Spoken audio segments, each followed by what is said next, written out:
Porque para enseñar hay que aprender, te ofrecemos este espacio educativo, donde conocerás más sobre conceptos, ideas y estrategias que te ayudarán a preparar tus clases. ¿Así, maestro? ¡Comenzamos!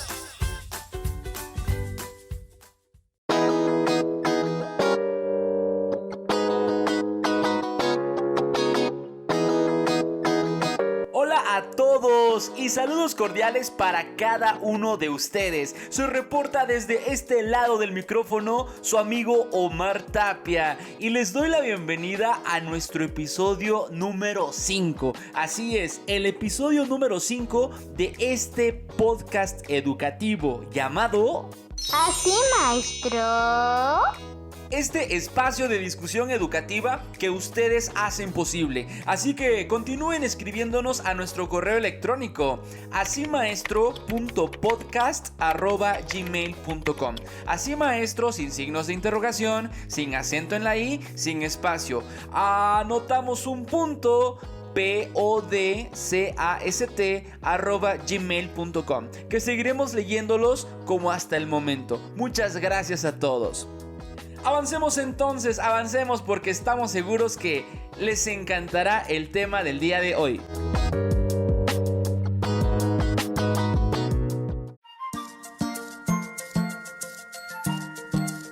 El tema del día es las temibles matemáticas y su enfoque problematizador. Las semanas avanzan y nosotros con ellas, mis queridos profesores, porque esta es la segunda semana del regreso a clases. Ya aplicamos diagnósticos, ya estamos conociendo bien a nuestros grupos y si ya los tuvimos el ciclo anterior, nos estamos reencontrando, ¿verdad? Así que este espacio pretende propiciarles ciertas herramientas para que vayamos abordando el ciclo escolar de la mejor manera.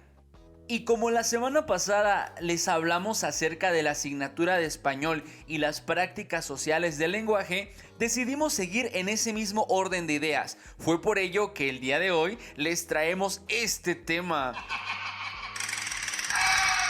las temibles matemáticas y su enfoque problematizador. Cabe mencionar que lo que les presentaremos a lo largo de este podcast es lo estipulado para la educación primaria.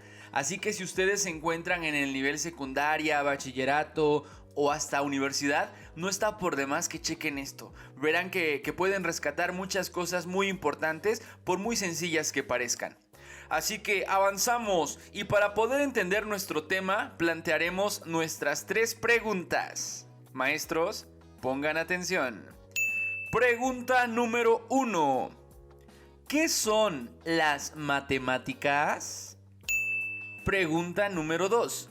¿Cuáles son los ejes temáticos de esta asignatura en la educación primaria? Y finalmente tenemos nuestro cuestionamiento número 3. ¿Qué operaciones básicas representan un reto en este nivel? Y bien, para que podamos entender estas preguntas necesitamos nuestro punto de partida. Y en esta ocasión, el punto de partida que trabajaremos es el mundo de lo concreto y lo abstracto. Profesores, ¿qué es lo concreto y lo abstracto? Yo sé que han escuchado anteriormente estas palabras. Inclusive han de haber interactuado con algo parecido. Y puedo decirles que el mundo en el que nos encontramos está rodeado de cosas concretas. Enfocándonos en este primer término, podemos decir que lo concreto es todo lo que existe, todo lo que está a nuestro alrededor y que puede ser percibido a través de nuestros sentidos. Por ejemplo, mi micrófono es algo que existe, está frente a mí, lo veo, lo toco, lo siento. ¿Qué más podría ser? Mi computadora, por ejemplo. Es algo que podemos tocar. Un plato de sopa también lo percibimos a través de nuestro sentido del olfato, lo saboreamos con el gusto. Eso es lo concreto, profesores. Ahora bien, Lo abstracto es todo aquello que también existe, pero no de forma física, porque no lo podemos percibir a través de nuestros sentidos. Y por mencionarles un ejemplo, podemos hablar de sentimientos. El amor es algo que existe, aunque a veces parezca que no. El odio, la furia, la alegría son sentimientos. Y si nos vamos con otro ejemplo, podemos mencionar a los números. Que me detengo un momento aquí para contarles una anécdota buenísima, dijera Pedrito Sola. Cuando iba en la carrera, tenía una amiga que me encantaba porque demostraba mucho su capacidad de asombro. Y en una plática que tuvimos me dijo: oye Omar, yo tengo una duda. Y yo así le respondí: bueno, cuéntame, ¿qué pasó? Fíjate que yo no entiendo los números. Y le pregunté: ¿qué es lo que no entiendes? Bueno, los maestros nos dicen que existe el 1, el 2, el 3, pero yo no los veo en la naturaleza. No veo caminando a un 1 o no veo saltando a un 2. Que esta opinión, este sentir es propio de niños, ¿verdad? Podremos pensarlo así. Y en su momento me causó risa. Pero cuando ya me detuve a pensar lo que me estaba diciendo, tiene razón. Porque los números existen de manera abstracta. Y las representaciones que hemos hecho para poder entenderlos son creaciones humanas. No son algo que existan en la naturaleza, como me decía mi amiga, sino que son una construcción de humanos para entender de alguna manera lo abstracto. Y para entender la cuestión abstracta, maestros, necesitamos mucho razonamiento. Ahora sí, tenemos que usar el cerebro a todo lo que da para poder entender cosas que a simple vista no existen, pero que nosotros entendemos que sí tienen su lugar. Ahora bien, sin abstracción, el ser humano no habría podido edificar pueblos ni ciudades, no habría podido desarrollar el comercio, la filosofía e incluso las mismas matemáticas, profesores. Y de esta manera llegamos a la pregunta número 1. ¿Qué son las matemáticas? Buscando una definición en la web, encontramos que la matemática o las matemáticas es la ciencia deductiva que se dedica al estudio de las propiedades de los entes abstractos y de sus relaciones. Esto quiere decir que las matemáticas trabajan con números, como les mencioné hace un momento, también con símbolos, con figuras geométricas, etcétera, etcétera. Al respecto, el para muchos fundador de la ciencia moderna, Galileo Galilei, expresó en una ocasión que las matemáticas son el lenguaje en el que Dios escribió el universo. Fíjense nada más qué hermosa expresión, qué profundo, qué filosófico. Y si hacemos un análisis detenido, tiene razón. Porque por poner un ejemplo, les puedo mencionar a las figuras geométricas. He caminado por ciertos lugares boscosos, por los cerros, y me sorprende ver la forma que tienen algunas hojas, las hojas de algunos árboles, de algunas plantas, porque vemos figuras geométricas perfectas. Algunas hojas tienen forma de corazón que al doblarla tienen sus ejes de simetría perfectos. Y hay otras hojas que, independientemente de la forma que tengan, si les hacemos los dobleces correspondientes, tendrán sus ejes de simetría. Y esto sorprende, profesores. ¿Quién lo creó? Resulta imposible, resulta inimaginable pensar que fue creado por casualidad, ¿o no lo creen? Bueno, esto es un ejemplo de matemáticas, profesores. Un poquito de todo lo que hay. Y como les comentaba en el episodio anterior de este podcast, las matemáticas son una asignatura que se implementan en distintas naciones por su lenguaje universal. Y les ponía como ejemplo que 2 más 2 será 4 aquí en China. Por lo tanto, las reglas de esta disciplina son las mismas. Lo que cambia es el idioma en el que se presentan para poder entenderlas. Si le preguntamos a cualquier persona sobre su gusto por las matemáticas, veremos muchas caras fruncidas. Y es que la mayoría de las veces relacionamos a las matemáticas con fórmulas, con algoritmos, con situaciones, ahora sí, muy abstractas que nos dan flojera. ¿Por qué? Porque nos implican hacer un esfuerzo mental para poder entenderlo, y eso es lo que a veces no queremos hacer. Nos quedamos en el conformismo y nos aburrimos. Ahora bien, si le preguntamos a los niños, muchas veces pasa algo similar, porque cuando les hablamos de matemáticas, ellos inmediatamente tienen en mente sumas, restas, multiplicaciones, divisiones, las operaciones básicas. Y esto los bloquea, porque si pueden sumar y pueden restar, no hay problema. Pero cuando ya están viendo las multiplicaciones, empieza un esfuerzo más grande intelectual, un esfuerzo cognitivo mayor, que en ocasiones es una dificultad para ellos. Y también para los profesores, porque al no tener la noción de lo que implica esta disciplina, no lo impartimos bien y vamos fomentando el disgusto por la asignatura.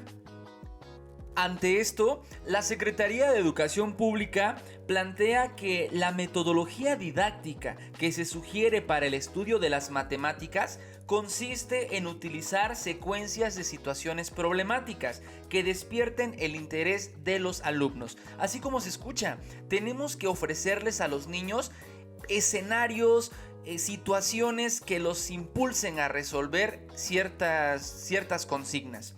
Pero esto no lo es todo, maestros. Tenemos que acompañar todo esto de material concreto.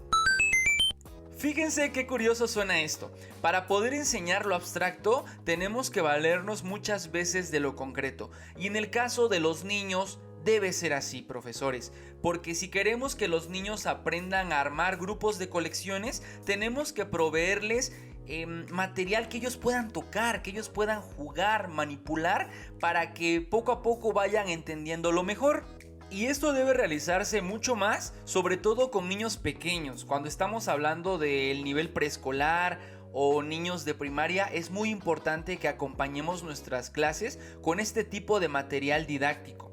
Y bien, una vez que ya tenemos todas estas herramientas, debemos también buscar, ¿cómo les diré? No las explicaciones más sencillas y más bonitas, sino que les propongamos problemas interesantes, porque muchas veces hasta en la redacción de nuestros problemas hay cierta incoherencia. Por ejemplo, Juanito fue al mercado y compró 600 sandías. Hágame el favor, maestros, ¿quién diantres va a comprar 600 sandías? Solamente los que revenden, ¿verdad? Pero si vamos a plantear situaciones interesantes, partamos de cosas reales. No nos vayamos por cosas incoherentes a veces. Y después de este breve jalón de orejas, hacemos una breve pausa, porque ha llegado el momento de disfrutar nuestra aclamada y bien recibida sección de lectura infantil. Así como lo escuchan, ha llegado el momento de escuchar a nuestros pequeños lectores. Así que no se desconecten, porque regresamos en un momento.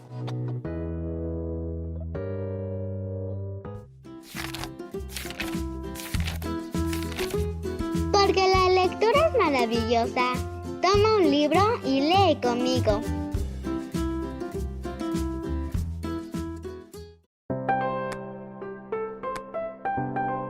Hola, me llamo Eleni Marlene. El día de hoy les voy a leer el poema Bodas Negras del autor Carlos Borges.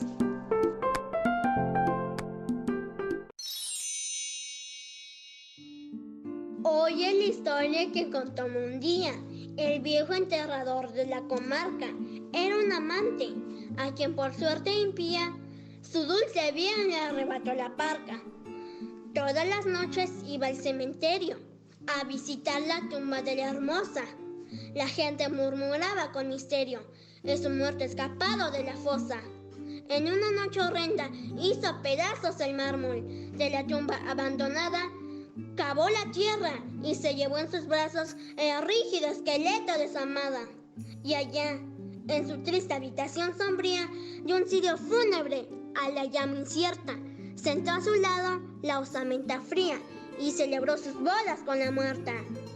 La horrible boca la cubrió de besos, el yerto cráneo coronó de flores, ató con cintas sus desnudos huesos y le contó sonriendo sus amores. Llevó la novia al tálamo mullido, se acostó junto a ella enamorado y para siempre se quedó dormido al esqueleto rígido abrazado.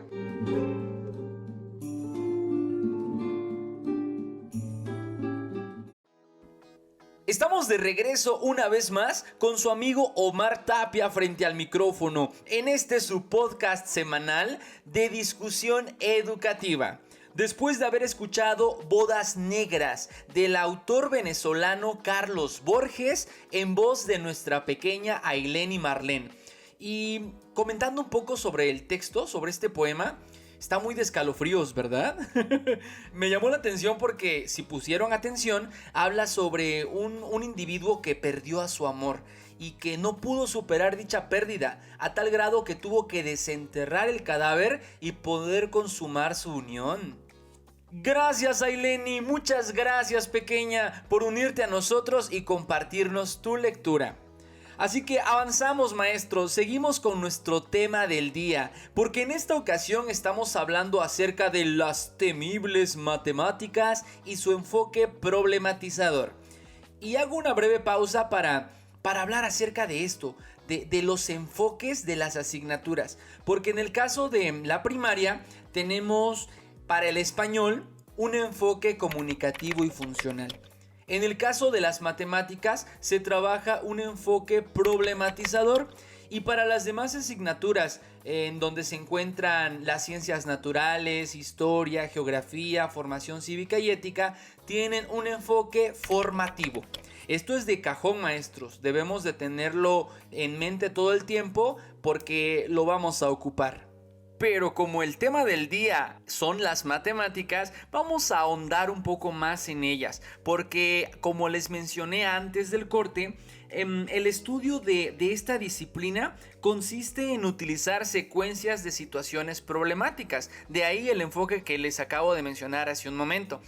Y para poder abordar los contenidos, los temas, los vamos a agrupar en 3 grandes ejes. Y de esta manera, profesores, llegamos al cuestionamiento número 2. ¿Cuáles son los ejes temáticos de esta asignatura en la educación primaria? Aquí viene lo bueno, profesores, porque esos 3 ejes temáticos que trabajamos en esta asignatura son los siguientes. El primero, sentido numérico y pensamiento algebraico. El segundo eje temático es forma, espacio y medida. Y por último tenemos el manejo de la información. Los contenidos que estemos trabajando en cualquier grado del nivel primaria tienen su propia naturaleza, maestros. Por ejemplo, si estamos comparando fracciones con distinto denominador o si estamos utilizando el cálculo mental para resolver adiciones y sustracciones o estamos trabajando con problemas multiplicativos, son contenidos y temas que entran en el primer eje temático, en sentido numérico y pensamiento algebraico.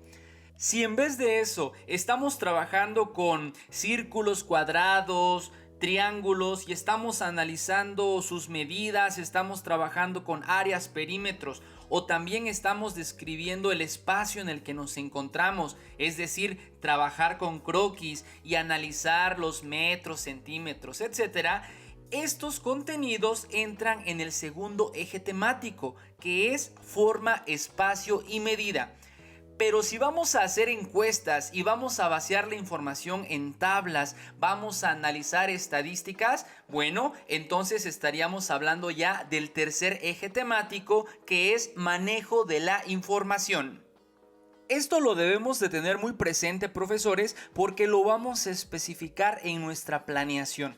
Ya sea que trabajemos de manera semanal, quincenal, mensual, depende de cómo sea la planeación que ustedes diseñan, tenemos que especificar el eje temático que se está abordando, ya sea en el proyecto o en el tema que estamos trabajando con nuestros alumnos.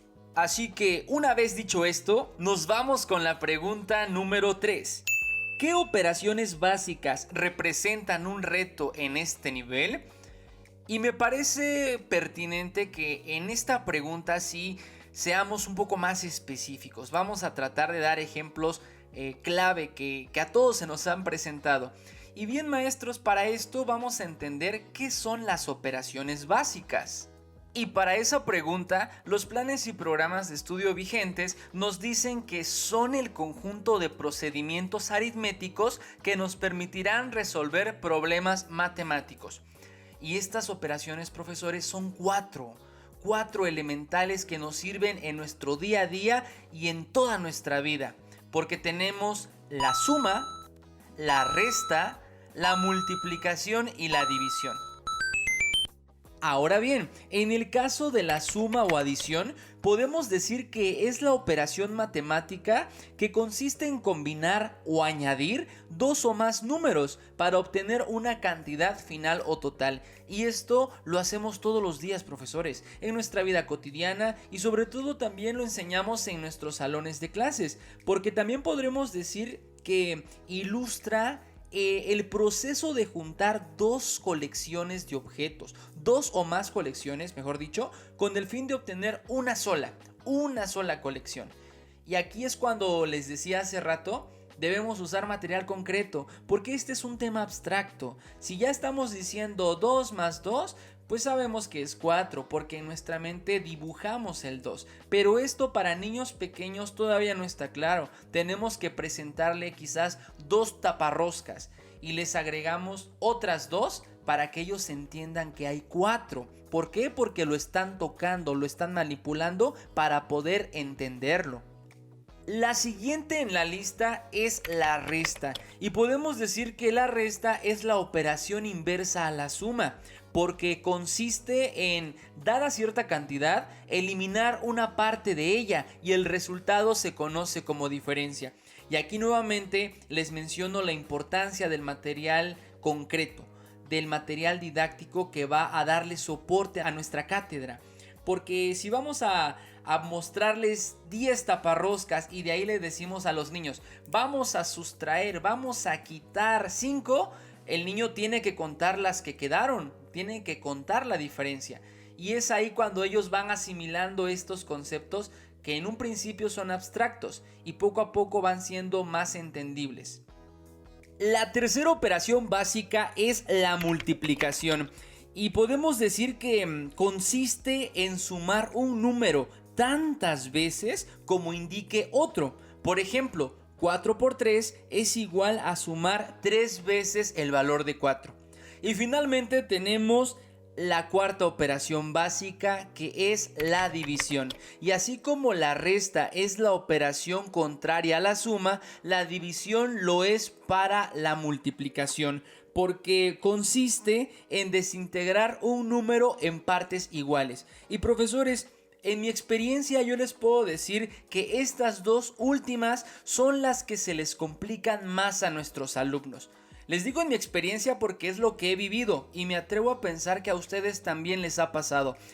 Pero como les he dicho que nuestra intención es compartir, les tengo aquí unos breves consejillos que les pueden servir.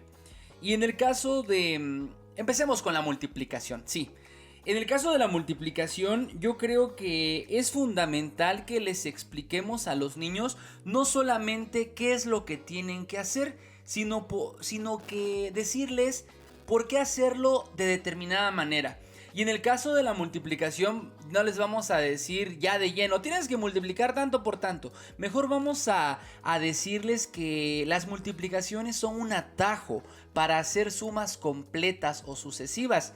Y después de esto el niño pues le surgen ciertas dudas, ¿no? Y es ahí cuando ya entra nuestra misión de usar ciertas estrategias. Por ejemplo, en un principio no les vamos a explicar que el signo de la crucecita significa por. Al contrario, la vamos a reemplazar por la palabra veces. Por ejemplo, en vez de decir 4 por 3, podemos decir 3 veces 4. O en vez de decir 5 por 4, 4 veces 5. ¿Sí me explico?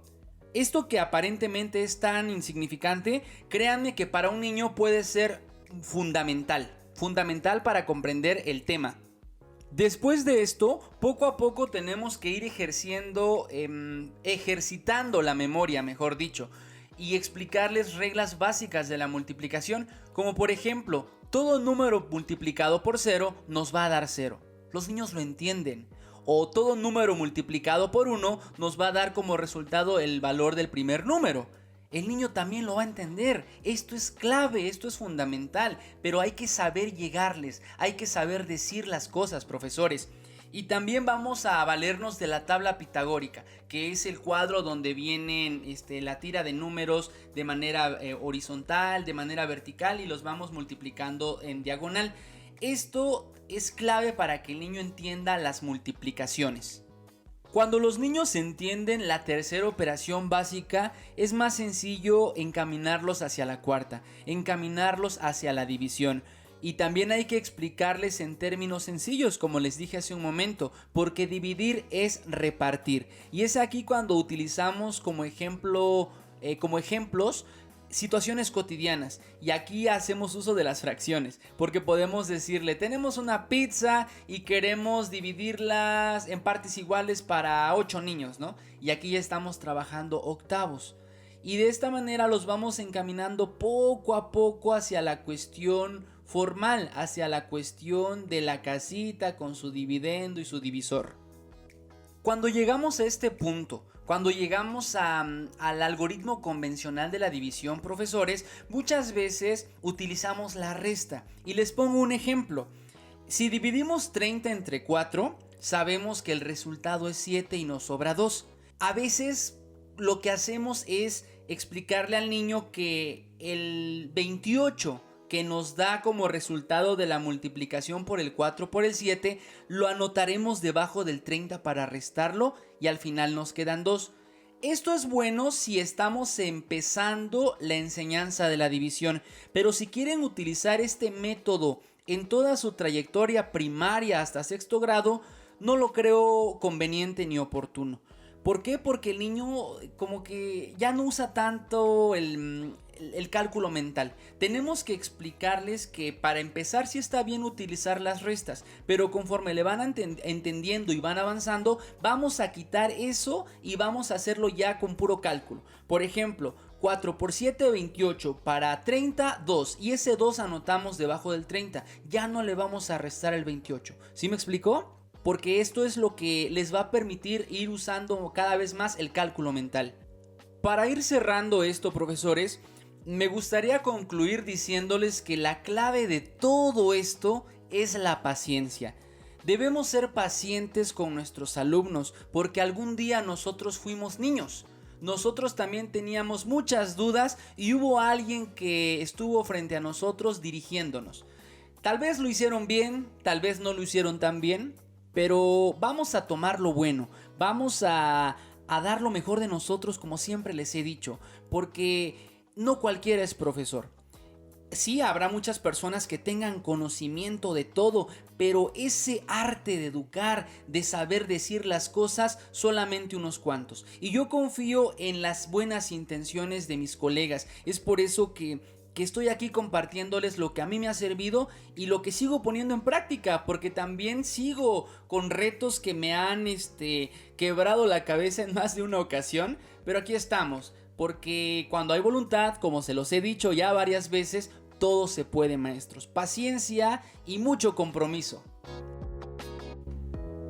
De esta manera es como llegamos al final de nuestro episodio número 5. Y checando los tiempos de grabación, veo que es el episodio más largo que he compartido con ustedes. Muchas gracias por estar aquí, por escucharme, porque al hablar con ustedes, al compartirles todo esto, yo también estoy aprendiendo. Y seguiré aprendiendo leyendo sus comentarios. Así que no duden en comunicarse con nosotros a nuestro correo electrónico, que estaré gustoso de leerlos y de saber qué es lo que piensan, qué es lo que desean. Así que por ahora se despide de este lado del micrófono su amigo Omar Tapia, esperando que tengan una maravillosa semana y nos escuchamos a la próxima. Adiós.